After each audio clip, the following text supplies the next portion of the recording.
selles osas vaatame siis põgusalt Postlop mängu Fishide vastu, nii palju kui see võimalik on lühidalt tehes. Esimene asi jällegi C-bet sizing, ilma käeta Fishide vastu, mina panen isegi seal 40% ainult C-betiks sobivatel boardidel.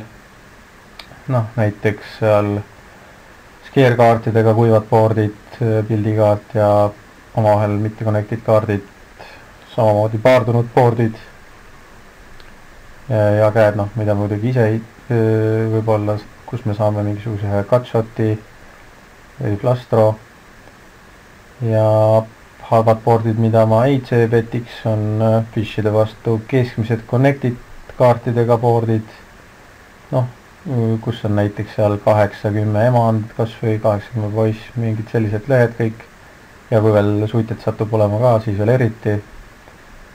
Kui meil mingit väga head kätt sellisel boardil ei ole, või me midagi hittinud ei ole, siis sellist boardi reeglina Fishi vastu ei ole mõtet C-betida, kuna see hitib tema range'i väga hästi ja võib seal mitu tänavat rahulikult koolida. Päris madalad lehtedega boardid samuti ei ole kõige paremad, sest Fish tihti koolib üle kaartidega lihtsalt samuti C-betid.